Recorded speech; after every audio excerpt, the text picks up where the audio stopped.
इस देश का पहला लोकतंत्र का मानक गढ़ा राम ने, जिसने कहा कि जनता ही सदैव सत्य नहीं है, नीति सत्य है। मैं इसको सिद्ध करके बताऊंगा अब आपको। जब राम जंगल गए तो सब दुखी थे, सब परेशान थे, हर आदमी उन्हें लौटाना चाहता था। अगर राम उसी दिन लौट आते तो सब खुश हो जाते, लेकिन राम ने जनमत का सम्मान नहीं किया, नीति का सम्मान किया।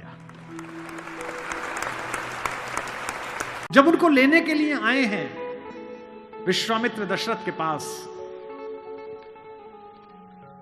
तो विश्वामित्र से दशरथ ने पूछा कि आप तो इतने तेजस्वी राजा ऋषि हैं, थोड़ा सा जल लेकर छिड़केंगे तो राक्षसों का नाश हो जाएगा, आप मेरे बेटे को क्यों ले जाना चाहते हैं? विश्वामित्र ने कहा, मैं ऋषि हूं, मुझे क्रोध वर्जित है, मैं क्रोध नहीं कर सकता। तुम्हारा लड़का मर्यादा पुरुषोत्तम है। पुरुषोत्तम मतलब पुरुषों में उत्तम, देवताओं में उत्तम नहीं, पुरुषों में उत्तम। इसलिए मैं उसे ले जाता हूं ताकि वो जो मुझे कराना है वो कर सके।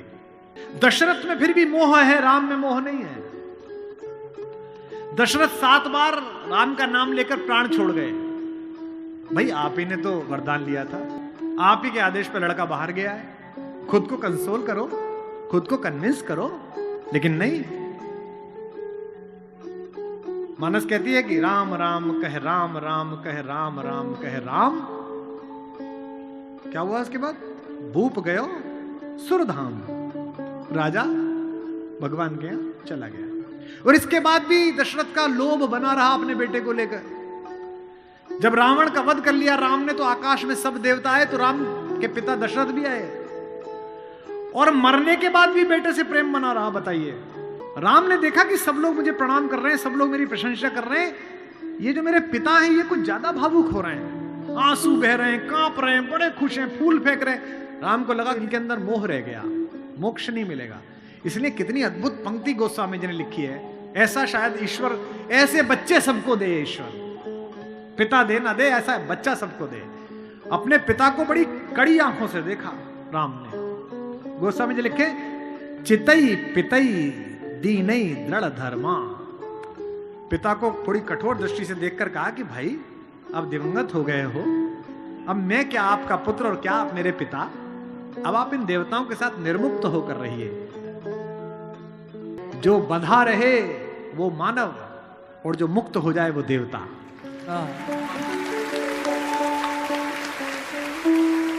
इसीलिए राम चाहते हैं कि उनके पिता मुक्त हो जाएं।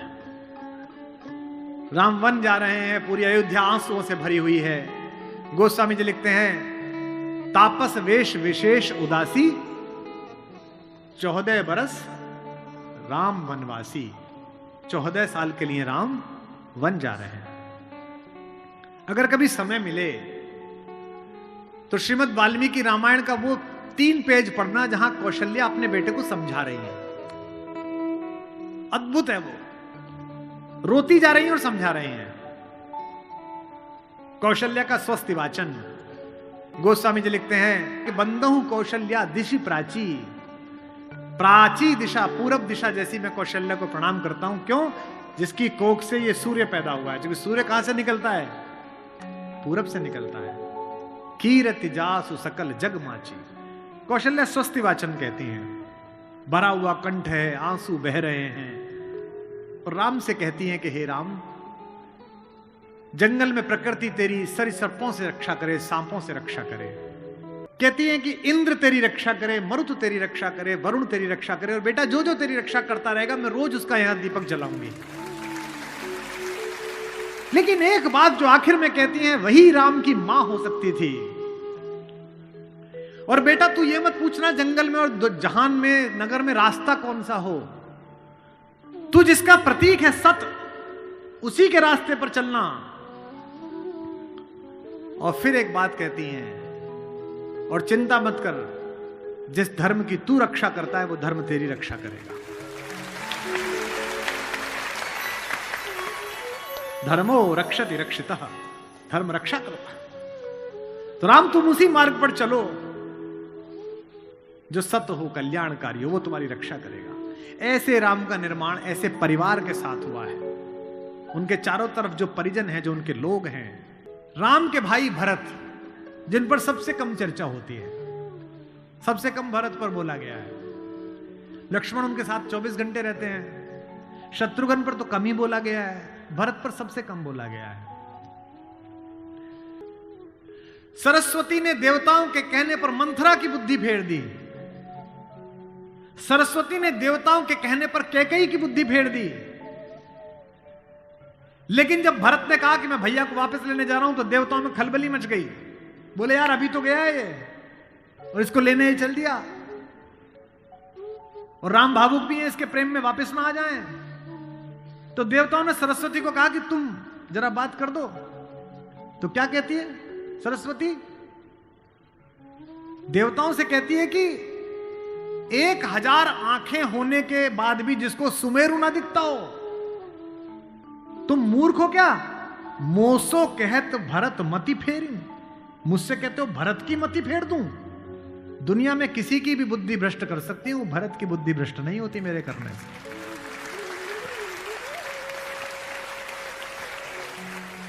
भरत जब भैया को ढूंढते हुए निकले तो पूरे खानदान को लेकर निकले। भरत ने कहा किसी की तो मान लेंगे, कौशल्या की मान लेंगे, ससुर को भी लेकर गए। जब पहली रात भरत वहीं रुके जहां राम रुके थे, भरद्वाज के आश्रम में। सुबह चलते समय भरत संकोच में थे, तो भरद्वाज ने कहा कि राजन, क्योंकि राजा हो चुके थे, आपके चेहरे पर संकोच है। तो भरत ने डरते हुए कहा कि महर्षि मैं डरा हुआ हूं, मेरी मां ने इतनी बदतमीजी की बात कर दी, मैं बाहर था। भरत को नहीं बताया गया था कि पिता दिवंगत हो गए, पता है आपको ये बात थी? भरत को संदेश भेजा गया था तो उसमें यह नहीं कहा गया था कि पिता एक्सपायर कर गए, यह कहा गया था कोई इमरजेंसी है, घर आओ। अयोध्या के बाहर नंदीग्राम में इनके पूर्वजों का एक मंदिर था, जहां इनके पूर्वजों की प्रतिमाएं लगी हुई थी, मानधाता की, दिलीप की, रघु की, अज की, नहुष की। वहां भरत रास्ते में रुके अपनी सेना के साथ पूजन करने के लिए, कि पूर्वजों का पूजन कर लूं, पुरखों का। पुरोहित ने हाथ में थाली दी, तो पहले इसका पूजन, प्रथु जो सबसे पहले, जिनके कारण ये पृथ्वी कहलाती है इनके घर के, फिर मानधाता का, फिर राजा बलि का जिन्होंने अपना मांस दे दिया था, रंतिदेव का। पूजन करते करते अज, रघु, दिलीप तक आए, और जैसे ही उन्होंने अगली मूर्ति देखी तो देखी पिताजी की मूर्ति। तेज तो थे ही, उन्होंने पुरोहित की तरफ देखा कि ये क्या? पुरोहित की आंख में आंसू, उसने कहा कि महाराज नहीं रहे, और भरत के हाथ से थाली छूट गई। भरत ने कहा मुझे किसी ने बताया क्यों नहीं कि पिताजी दिवंगत हो गए, क्या हुआ था? बोले राम को वनवास मिल गया। भैया को वनवास क्यों मिल गया? आपकी मां ने मांग लिया। भरत घोड़ा दौड़ाते हुए अयोध्या तक पहुंचे, रोते हुए। सोच के देखिए, भरत जैसा भाई, भ्रातृत्व में राम किसी का उदाहरण नहीं देते, लक्ष्मण का भी नहीं देते। जब हनुमान को गले लगाते हैं तो ये नहीं कहते कि तुम लक्ष्मण जैसे भैया हो मेरे, तुम मोहि प्रिय ही भरत संभाई। देना हुआ है जब कोई प्यारा उदाहरण, हमने दिया है सिर्फ तुम्हारा उदाहरण।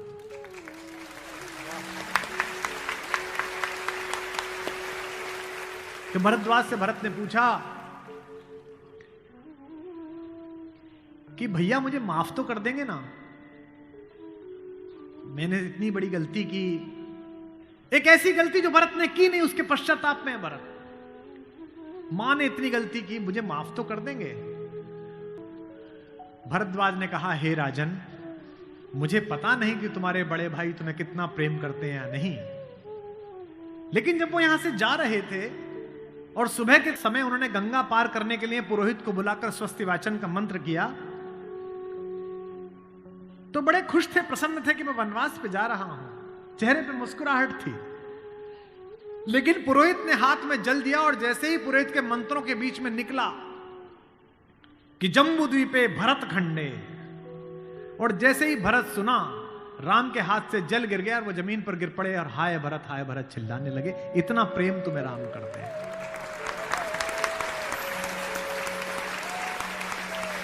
राम करुणा से भरे हुए हैं, इसीलिए करुणा निधि है। इसीलिए कहता हूं कि इस कहानी से पॉलिटिक्स सीखिए, इस कहानी से स्ट्रेटेजी सीखिए, इस कहानी से ह्यूमन वैल्यूज सीखिए, फैमिली वैल्यूज सीखिए। और जो राजनीति में लोग काम करते हैं उनसे भी अनुरोध है कि सदा जनता की भावनाएं ही सत्य नहीं होती।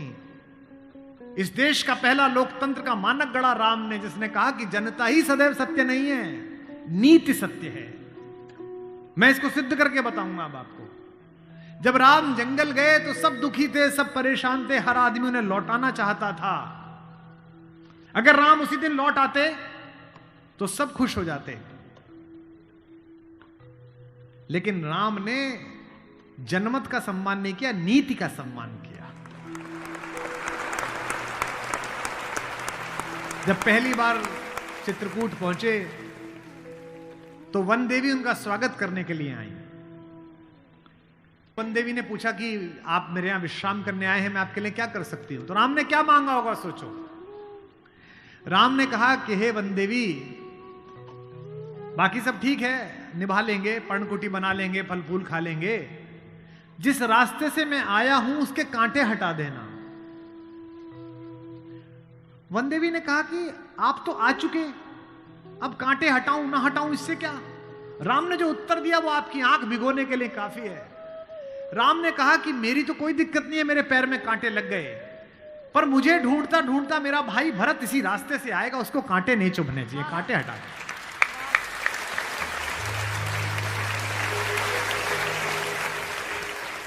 तो वन देवी को जिज्ञासा हुई। वन देवी ने कहा कि यथाज्ञा पयति महाराज, हे महाराज, आपने जो आज्ञा दी मैं कर दूंगी। एक छोटी सी मेरी जिज्ञासा है, क्या अयोध्या का राजा, अयोध्या की चतुरंगिणी सेनाओं का सेनापति, दशरथ का पुत्र, राम का छोटा भाई भरत इतना नाजुक है कि रास्ते में चलेगा तो उसके कांटे चुभ जाएंगे? राम ने कहा नहीं, वो तो वज्र के समान है, उसकी छाती से टूटकर तो इंद्र का वज्र टूट जाता है, ये कांटे उसे परेशान नहीं करेंगे। वन देवी ने कहा फिर क्यों हटा दूं? बोले परेशानी यह है कि जब उस रास्ते पर आएगा अगर एक कांटा भी चुभा तो उसका दिल यह सोचकर टूट जाएगा कि मेरे कारण मेरे भैया को इन कांटों को झेलना पड़ा है।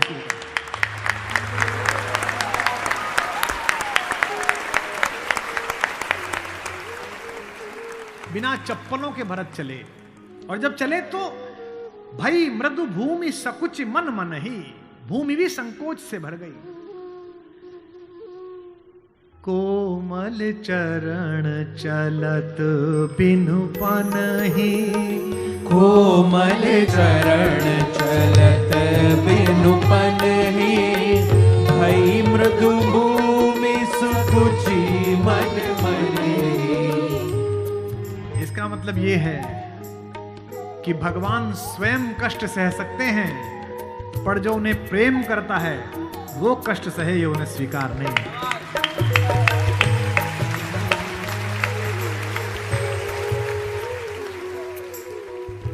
चित्रकूट में रात्रि का समय है, चांदनी खिली हुई है, चंद्रमा निकला हुआ है।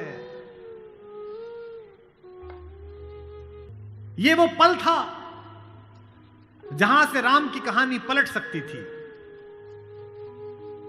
अगर दशरथ के अंधेरे कक्ष का एक निर्णय राम को इस जंगल तक लाया है मित्रों, तो आज इस पूर्णमासी के चांद के नीचे का राम का एक निर्णय राम को वापस अयोध्या ले जा सकता है या लंका ले जा सकता है। ये वो रात थी। मुझसे कोई पूछता है कि राम कथा की सबसे महत्वपूर्ण रात्रि कौन सी है? जिस दिन लक्ष्मण को मूर्छा आई वो भी महत्वपूर्ण नहीं थी, क्योंकि पता था कि बच जाएंगे। जिस दिन सीता का अपहरण हुआ वो रात्रि भी महत्वपूर्ण नहीं थी। यही रात महत्वपूर्ण थी, यही रात अंतिम, यही रात भारी, जिसमें भरत, शत्रुघ्न, तीनों माताएं, गुरु वशिष्ठ, ससुर साहब, सास, सब आए हैं कि बस राम लौट चलो। तदनंतर बैठी सभा उटज के आगे, नीले वितान के तले दीप बहु जागे, टकटकी लगाए नयन सुरों के थे वे। सब देख रहे थे, परिणाम उत्सुक उन भया तुरों के थे वे। वह चंद्रलोक था कहां चांदनी वैसी, प्रभु बोले गिरा गंभीर गूढ़ निधि जैसी। जब सबने खाना खा लिया, सबने पानी पी लिया, तब भगवान ने सबको बिठाकर पूछा। क्या सवाल पहला? भरत जैसे आदमी से, हे भरत भद्र, अब कहो अभीप्सित अपना। इतनी दूर चल के आए हो, बताओ क्या चाहिए? सब सजग हो गए, भंग हुआ ज्यों सपना। एक बात पूछी कि बेटा बताओ क्यों आए हो? तो क्या बोले भरत? हे आर्य रहा क्या भरत अभीप्सित अब भी। आप मुझसे पूछते हो कि मुझे क्या चाहिए? मुझे तो सब मिल गया भैया। इसी दिन के लिए तो मेरा जन्म हुआ था, पिताजी मर गए मेरे कारण, आप जंगल में बैठे हो मेरे कारण, सोने के आभूषण पहनने वाली मेरी भाभी एक वलकल पहने हुए मेरे कारण, जिसके सर पर अयोध्या का राजमुकुट होना चाहिए था उसके सिर पर जटाजूट है मेरे कारण। हे आर्य रहा क्या भरत अभीप्सित अब भी, मिल गया अकंटक राज्य उसे जब तब भी। पाया तुमने तरुतले अरण्य बसेरा, रह गया अभीप्सित शेष तदपि क्या मेरा। और मैं इसलिए भरत पर फिदा हूं कि भरत इतिहास का अकेला पात्र है जिसकी गलती नहीं है फिर भी प्रायश्चित कर रहा है।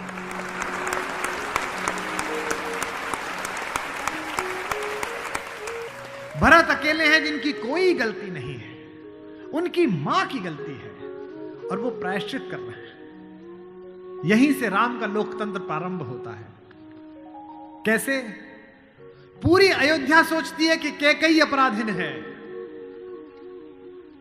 राम उस रात दो काम करते हैं। भरत को लोकतंत्र का मंत्र देते हैं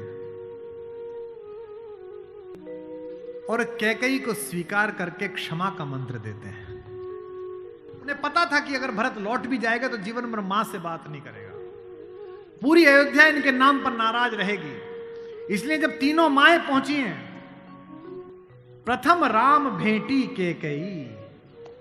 राम ऐसे थोड़ी है कि हायरार्की नहीं जानते हो कि पहले अपनी बड़ी मां का प्रणाम करें, फिर सुमित्रा का प्रणाम करें, फिर कैकेयी का प्रणाम करें। उनको पता था कि कैकेयी के बारे में लोगों के मन में अच्छी धारणा नहीं है। अगर देश के प्रधानमंत्री, आपके प्रदेश की मुख्यमंत्री किसी ऐसे व्यक्ति को मिल लें जिसके बारे में आपकी अच्छी धारणा न बन रही हो, तो आपकी धारणा बदलती है कि प्रधानमंत्री मिले थे, मुख्यमंत्री मिली थी, इसका मतलब अच्छा है। अगर ऐसे व्यक्ति की प्रशंसा कर दें, वो तो राम है, उनको पता है कि कैकेयी की मनोदशा कैसी है। और कैकेयी खुद कहती भी है, कहती है बेटे मुझसे जो अपराध हुआ है वो किसी से नहीं हुआ है। कहते आते थे अभी सभी नरदेही, माता न कुमाता पुत्र को पुत्र भले ही, पर हाय आज यह सुने विरुद्ध विधाता, है पुत्र पुत्र ही बनी कुमाता माता। क्या कहती हैं? युग युग तक चलती रहे कठोर कहानी, थी रघुकुल में भी एक अभागिन रानी, थूके मुझ पर त्रैलोक्य भले ही थूके, जो कोई कह सके कहे क्यों चूके।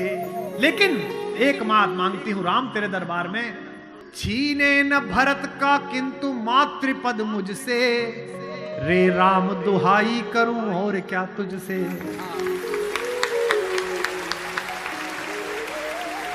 सोचिए कैसा क्षण है, अपने ही बेटे को मांग रही है राम से। कैकेयी अपने बेटे के लिए कह रही है कि राम तू सबको सब देता है बेटा, मुझे सिर्फ इतना दे दे, मुझे रानी मत रहने दे, जंगल में रख ले, भरत की मां बनी रहूं बस। इसी के लिए तो सब किया था। राम ने क्या कहा? हे अम्ब, ओ मेरी मां, हे अम्ब तुम्हारा राम जानता है सब, इस कारण वह कुछ खेद मानता है कब। फिर राम को याद दिलाया कि कहीं ने, बेटा तुझे याद है तू आधी रात उठ के भाग जाता था मेरा सपना देख के। कौशल्या से कहता कि मां मैंने छोटी मां का सपना देखा है, मुझे छोटी मां के पास छोड़ के आओ। और तुझे गोदी में लेके कौशल्या मेरा दरवाजा खटखटाती थी, अरे ओ कोयल, ये तेरा कोयल का बच्चा जाग गया, रो रहा है तेरे लिए। होने पर बहुधा अर्धरात्रि अंधेरी, होने पर बहुधा अर्धरात्रि अंधेरी, जी जी आकर करती पुकार थी मेरी। लो कुहुकुनी, ओ कोयल, लो कुहुकुनी तेरा कुहुक राम यह जागा। लो कुहुकुनी अपना कुहुक राम यह जागा। निज मंझली मां का स्वप्न देख उठ भागा। होने पर बहुधा अर्धरात्रि अंधेरी,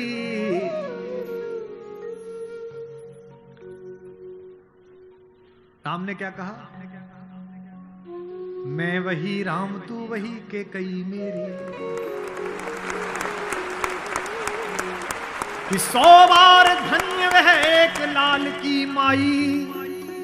कौन? 100 बार धन्य वह एक लाल की माई, जिस जननी है जना भरत सा भाई।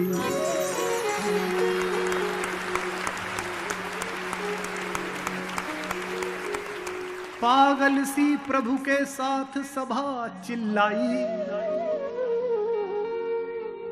100 बार धन्य वह एक लाल की माई। 100 बार धन्य वह एक लाल की माई। 100 बार धन्य।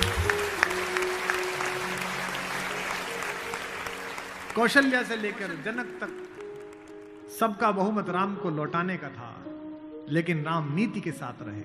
जनमत की उपेक्षा नहीं है। भरत जैसा भाई पाना, लक्ष्मण जैसा भाई पाना,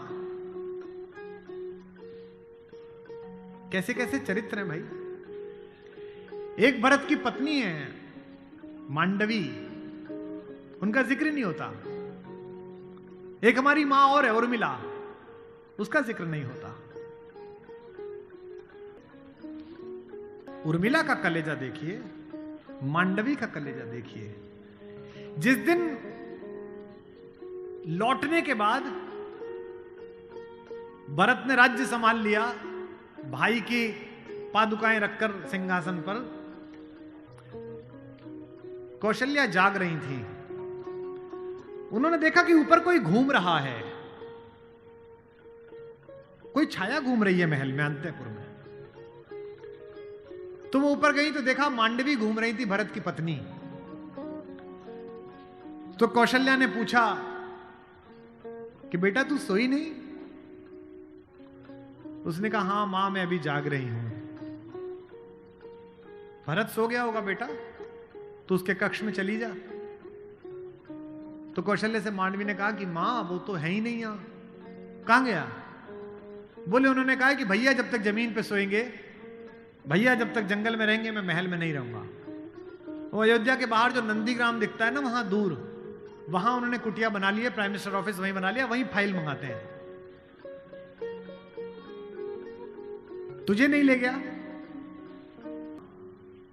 संकोच में पड़ी हुई मांडवी ने कहा मां मैंने तो कहा था आप जंगल में अकेले कैसे रहेंगे कुटिया में, मैं सेवा कर दूंगी, ले चलो। उन्होंने कहा नहीं, भाभी राम भैया के साथ चली गई हैं, तीनों माओं को देखने के लिए कोई नहीं है, तुम यहीं रहो, उनकी जिम्मेदारी हम पर है।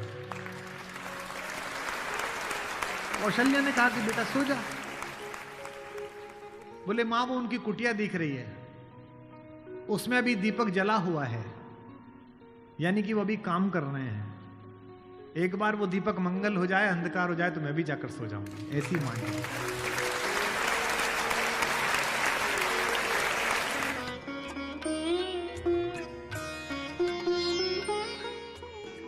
इस मंच पर 3 दिन से मेरे पार्श्व में आशीर्वाद की मुद्रा में शेषनाग के प्रतिनिधि लक्ष्मण लाल खड़े हैं। उनके लिए पहली बार एक पंक्ति पढ़ रहा हूं उमाकांत जी की। उसमें उन्होंने कहा कि दुनिया में हर आदमी की परछाई काली है, एक राम ही पृथ्वी पे आए जिनकी उजली परछाई है, जिसे लक्ष्मण कहते हैं।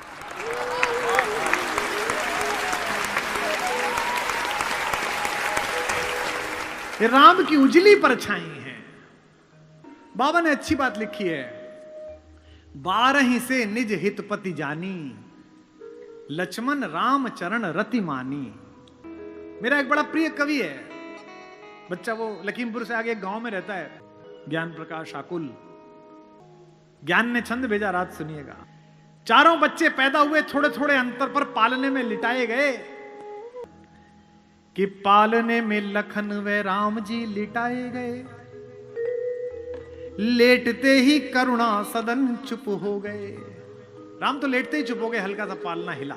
वशिष्ठ खड़े हैं, दशरथ खड़े हैं, माएं खड़ी हैं, मंगल स्वस्ति चल रहा है। दृश्य सोचिए कैसा है कि पालने में लखन व राम जी लिटाए गए, लेटते ही करुणा सदन चुप हो गए, किंतु लक्ष्मण कुछ ऐसा तेज रोए उन्हें, रोता देख धरती गगन चुप हो गए। बहुत रोए। राजवैद्य आए कोई रोग न बता सका तो, राजवैद्य आए कोई रोग न बता सका तो, ज्योतिषी भी करके यतन चुप हो गए। और लक्ष्मण कैसे चुप हुए रोते हुए? गुरु ने उठाया और लखन को राम के चरण में लिटाया तो लखन चुप हो गए।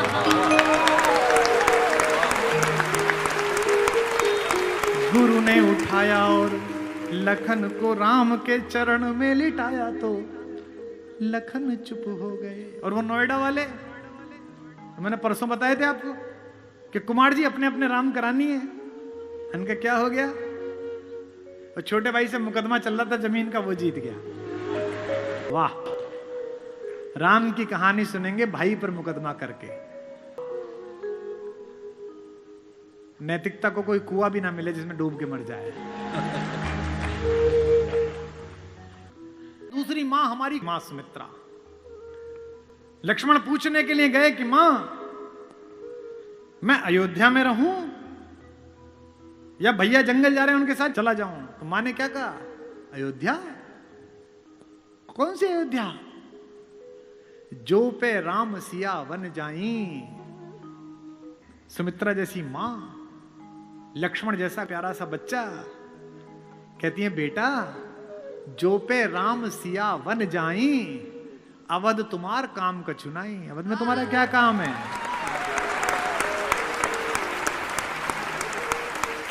जहां राम है वहीं अयोध्या है। अवध तुम्हारा काम कछुनाई।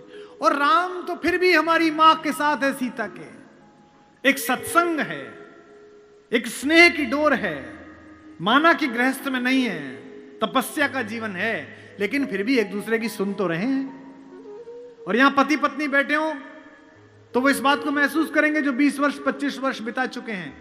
एक समय आता है जब आपका कोई प्रेम का बहुत ज्यादा डोर नहीं होती, एक दूसरे के साहचर्य की होती है कि रहनी चाहिए यहीं। और पति को भी लगता है ये रहनी चाहिए और पत्नी को भी लगता है कि रहना चाहिए। हमारे माहेश्वर तिवारी ने पंक्ति लिखी है, इस हॉल में बैठी सारी भाभियों को और माओं को समर्पित करता हूं। एक तुम्हारा होना क्या से क्या कर देता है, एक तुम्हारा होना क्या से क्या कर देता है, बेजुबान छत दीवारों को घर कर देता है। राम के साथ तो फिर भी सीता हैं। हमारी माता उर्मिला तो अकेली हैं। उनसे तो पूछा भी नहीं गया है कि अनुमति ली जाए कि नहीं ली जाए। एक दृश्य है चित्रकूट में, जहां पहली बार उर्मिला, मांडवी और श्रुतकीर्ति आई हैं अपनी सास के साथ राम को मनाने। तो सीता तो बड़ी बहन है, बड़ी बहनें छोटी बहनों का हित समझती हैं। लड़कियों में होता है कि छोटी की बात समझ लेती हैं, माता पिता की आवश्यकता नहीं होती, खुद ही कर देती हैं। सीता समझ गई कि उर्मिला आई है और संकोच में अपने पति से मिल भी नहीं रही है, और लक्ष्मण इतना संकोची है कि मिलेगा भी नहीं उर्मिला से। तो भाभी ने बुला के कहा कि बेटा इधर आओ। लक्ष्मण ने कहा जी भाभी, वो मेरी कुटिया में बेटा फूलों की डाली रखी है, वो जरा डाली उठा लाओ, माला बनानी है देवताओं के लिए। उनको पता है कि उनकी कुटिया में उर्मिला बैठी है, उन्हें लगा इस बहाने ही दोनों थोड़ा मिल लेंगे। उत्साह में भरे हुए लक्ष्मण की भाभी का काम करने जा रहा हूं, खटखट खटखट खटखट पहुंचे। जैसे ही झोंपड़ी का दरवाजा खोला और अंदर घुसे, देखा उर्मिला। सोच के देखिए क्या बीती होगी। जिससे बिना बात किए चले आए, जिससे बिना अनुमति लिए चले आए, सप्तपेदी के 7 फेरों में जिसके साथ शपथ खाई थी कि तेरा साथ नहीं छोड़ूंगा, राम के अनुराग में जिसे छोड़कर चले आए, वो उर्मिला। और जिसने अपनी बड़ी बहन सीता को आदर्श माना और इस बात को स्वीकार कर लिया कि कोई बात नहीं, चले गए तो कोई बात नहीं, वो लक्ष्मण दोनों एक दूसरे के साथ कैसे सामने आए होंगे। उर्मिला खड़ी हुई, मुस्कुराई, रोई नहीं। उन्होंने ऐसा नहीं किया, वो खड़ी हुई और मुस्कुराई, और मुस्कुरा कर क्या बोली, मेरे उपवन के हरिण, मेरे बाग के हिरन। क्या बढ़िया बात कही है कलकत्ता वालों। मेरे बाग के हिरन, मेरे उपवन के हिरन आज वनचारी। मेरा हिरन आजकल जंगल घूम रहा है। और अगली पंक्ति क्या बोली, इस पर आप माता उर्मिला को याद करना, मेरे उपवन के हिरण आज वनचारी, मैं बांध न लूंगी तुम्हें तजो भय भारी। छोड़ो, डरो मत, मैं बांधूंगी। मैं तो देखने आई हूं कि मेरे उपवन में जो हिरण खेलता था वो जंगल में कैसा कूद रहा है। उनका मन बड़ा कर रही है। और लक्ष्मण ने भी कितनी अद्भुत बात कही। लक्ष्मण ने कहा कि तुम मेरी केवल पत्नी नहीं हो। इस पर भी लक्ष्मण को तारीफ देना, आशीर्वाद लेना उनसे कि हम उन्हें स्मरण कर रहे हैं। लक्ष्मण ने कहा कि भाभी की बहिना तुम केवल पत्नी नहीं हो, तुम जगत जननी भारतेश्वरी सीता की छोटी बहन हो। उनके योग्य वर हैं राम। त्रैलोक्य का स्वामी तो ऐसी ही पत्नी के साथ वर्ता, लेकिन मुझे पता नहीं कि मैं इतना योग्य हूं या नहीं हूं कि मैं जगत जननी की छोटी बहन का पति बन सकूं। मैं उस योग्य बनने के लिए जंगल में आया हूं आज, ताकि मैं तेरे योग्य बन।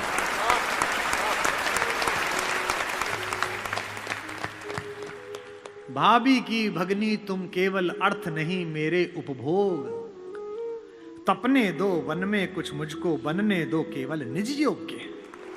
मुझे थोड़ी तपस्या करने दो, अपने लायक बनने दो। तुम तो कौन हो, मेरी पत्नी थोड़ी हो तुम पहले सीता की बहन हो, खानदान, और मैं केवल राम के पीछे चलने वाला एक लड़का। मुझे इस लायक तो बनने दो कि सीता माता किसी को परिचय कराएं और कहें कि ये मेरी छोटी बहन का पति है।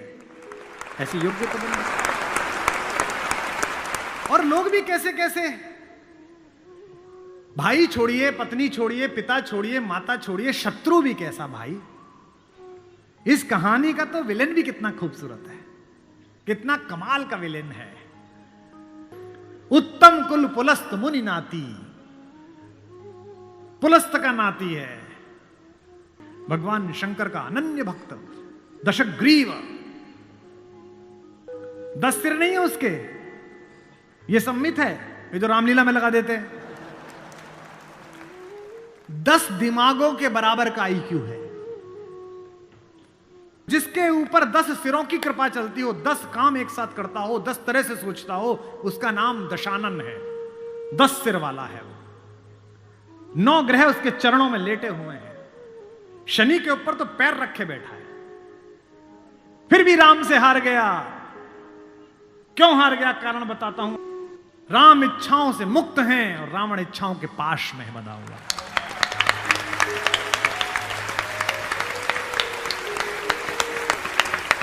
फिर जागना कि रावण मनुष्यों पर राज्य करता है, राम मनुष्यता पर राज्य करते हैं।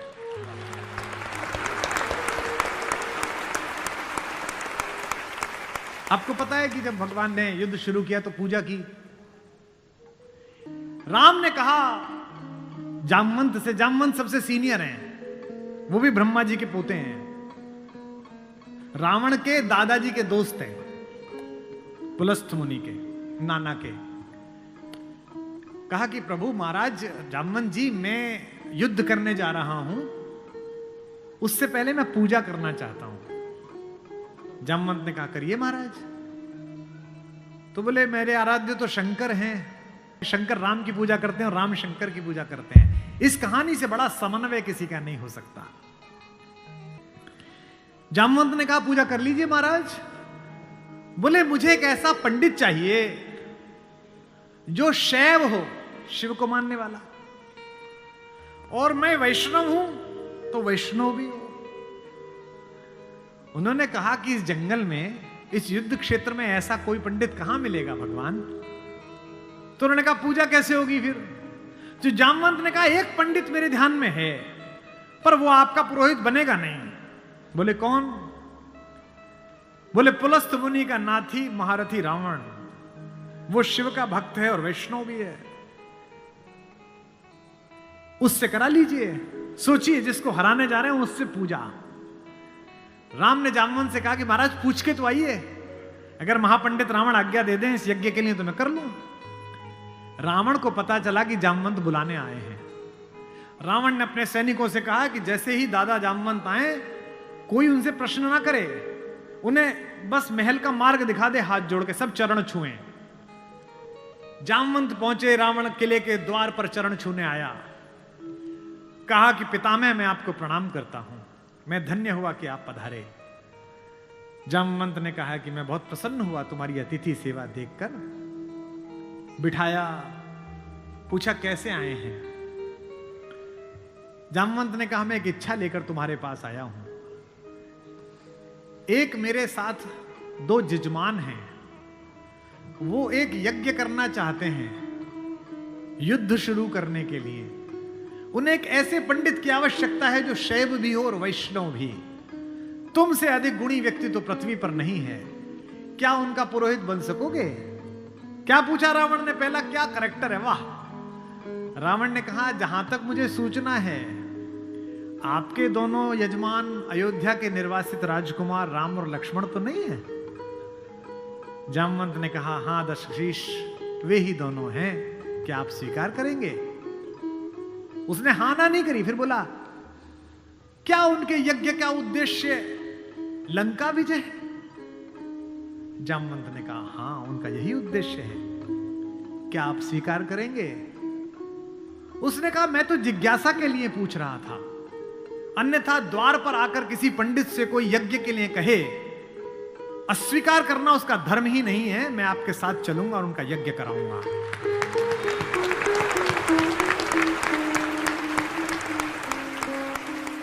जामवंत ने कहा कि क्या मुहूर्त निकला। उसने नवग्रहों को बुलाया, बोले इधर बैठ, तू इधर बैठ, तू इधर बैठ। वो तो अपने ही हाथ में था, तू मिनिस्टर ऑफ स्टेट, तू फुल कैबिनेट। बता कितने बजे। बोले जी सुबह 5:30 बजे ब्रह्म मुहूर्त में, जिसमें हम पैदा हुए। तो उसने कहा ठीक है, 5:30 बजे का मुहूर्त निकला, मैं 5 बजे आ जाऊंगा। जामवंत ने कहा आचार्य हो गया अब तो रावण। आचार्य पूजा के लिए क्या व्यवस्था करनी है, क्या सामग्री लाऊं। उसने कहा आपके यजमान, मेरे यजमान जंगल में हैं, अगर यजमान के पास पूजन सामग्री ना हो तो पंडित का धर्म बनता है कि वो पूजन सामग्री लेके आए, तो मैं लेके आऊंगा। उसने अपने पुत्र मेघनाथ को जगाया, इंद्रजीत को, और कहा बेटा अशोक वाटिका जाओ, अशोक वाटिका जाओ और सीता से कहो मैं उसे मिलना चाहता हूं, एक विशेष प्रयोजन है। थोड़ी देर बाद खुद पहुंचा और कहा सीते, तुम्हारा पति राम लंका विजय का यज्ञ कर रहा है, उसके पास पुरोहित नहीं है, कल सुबह मैं उसका पुरोहित बनूंगा, लेकिन एक विवाहित व्यक्ति की पूजा अधूरी है अगर उसकी पत्नी उसके पार्श्व में ना बैठे। क्योंकि तुम उसकी पत्नी हो, तो सुबह ये इंद्रजीत रथ लेकर आएगा, तुम स्नान करके नया वस्त्र पहनकर इस रथ में बैठ जाना, क्योंकि मेरे यजमान की पूजा पूर्ण होनी चाहिए, मैं पूर्ण पूजा का पुरोहित नहीं हूं। और कहा कि तुम्हारी लंका से मुक्ति केवल पूजा तक की है।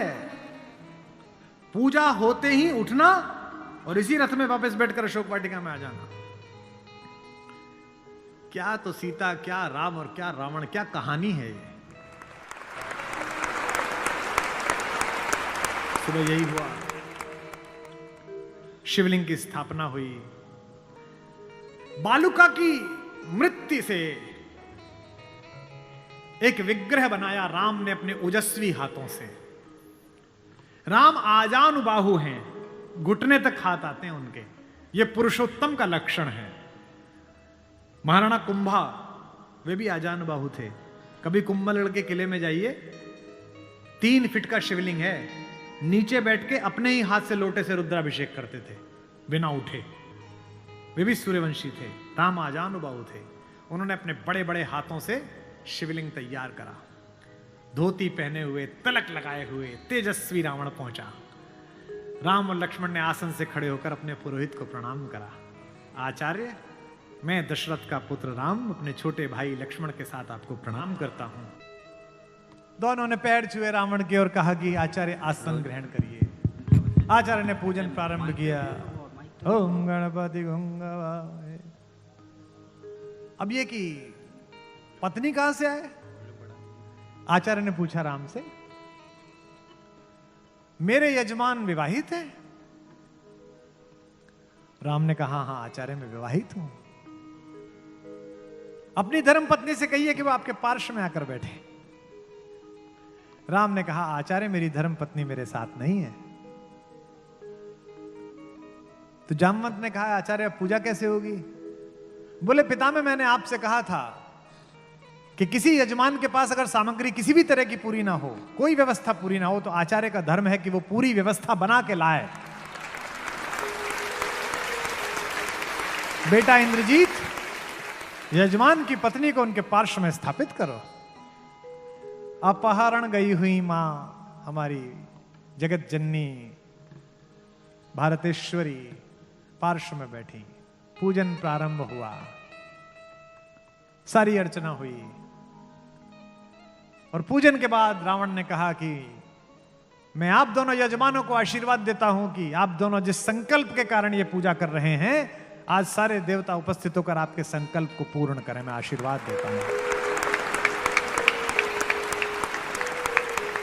हमारे गांव में गीत गाया जाता था, बना पुरोहित रामचंद्र का जय का वर दे आया। जब चलने लगे तो राम ने पूछा, बोले आचार्य दक्षिणा? तो आचार्य हंसा। बोला त्रैलोक्य की संपदा आपके आचार्य के पास है, कुबेर का रथ आपके आचार्य के पास है, ऐसे में मेरा वनवासी मुझे क्या दक्षिणा देगा मेरा यजमान? तो राम ने कहा कि मैं रघुवंशी हूं, दक्षिणा के बिना पूजा कराना मेरे लिए निष्फल हो जाएगा, आप दक्षिणा तो मांगिए। तो रावण ने कहा कि मैं आपसे समय पर दक्षिणा मांग लूंगा। राम ने कहा उस समय में देने योग्य बचा या ना बचा? आचार्य बता तो दीजिए कि दक्षिणा क्या है। आचार्य ने दक्षिणा मांगी, उस पर रावण को भी राम की तरफ से प्रेम भेजा जा सकता है। आचार्य ने कहा मेरी दक्षिणा यही है कि आचार्य का जब अंतिम समय आए तब दोनों यजमान मेरे सामने उपस्थित रहें। एक अंतर समझ लेना राम और रावण में। आप ढूंढना आपके अंदर रावण है कि राम है। राम के पास जो है वो पर्याप्त है और रावण को जो प्राप्त है वो पर्याप्त नहीं है।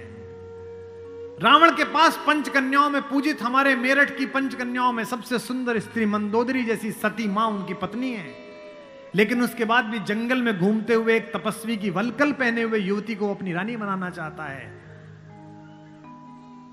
लेकिन युद्ध के आखिरी दिन जब रावण पड़ा हुआ है नीचे निश्चेष्ट, उसका शव पड़ा हुआ है, तो मंदोदरी ने विलाप करने के बाद पूछा वो कहां गया जिसने इसे मारा? लोगों ने कहा वहां बैठा समुद्र के किनारे, शाम ढल रही है, सूरज डूबने वाला है और रघुवंशी राम उदास एक पत्थर पर बैठे हुए कि इतना रक्तपात क्यों हुआ, दुखी है राम लाशों को देखकर। मंदोदरी गई, कमांडो खड़े हुए हैं उनको रोकने के लिए, लेकिन देखा कि माता मंदोदरी आ रही है तो पुलिस वाले हट गए। वानर हट गए, पीछे से पहुंची। चिंताग्रस्त राम ने अचानक एक स्त्री की छाया देखी जो पैर के आसपास आ रही है। राम सचेत होकर उठे और पलटकर कहा कि देवी, मैं आपको प्रणाम करता हूं। इस निर्जन रण क्षेत्र में आप कौन हैं? मंदोदरी ने कहा, हे राम, मैं रावण की दुर्भाग्यशाली पत्नी मंदोदरी हूं। राम ने कहा, मां, मैं आपसे क्षमा चाहता हूं। आपका पति बड़ा तेजस्वी था, महाज्ञानी था, उच्च कुल में पैदा हुआ था, ब्रह्मा का वंशज था, लेकिन उसने अनीति की थी, इसलिए मुझे उसको मारना पड़ा। मैं आपके इस शोक के लिए क्षमा चाहता हूं। मंदोदरी ने कहा, मैं इसलिए नहीं आई कि मैं तुम्हें कोसूं। राम ने पूछा, फिर किस लिए आई मां? मंदोदरी ने कहा, मैं देखने आई थी कि जिसने पूरी दुनिया पराजित कर दी, जिसने तेरे पूर्वज मानधाता तक को स्वर्ग में जाके चुनौती दे दी, जो कुबेर को कालर से पकड़ के नीचे ले आया, उस महापराक्रमी को हराया किसने? ऐसा उसमें क्या है जो मेरे पति में नहीं था? तो राम ने पूछा कि मां, आपको पता चला क्या है? बोले, हां, पता चल गया, आने से पहले ही पता चल गया। राम ने पूछा, क्या अंतर है? बोले, राम, एक मेरा पति था जो मेरी जैसी सुदर्शना होते हुए भी तेरी पत्नी चाहता था। एक तू है कि पीठ पर से भी परिस्त्री की छाया पड़ी है तो उठकर खड़ा हो गया है। ये उसमें तुझ में अंतर है।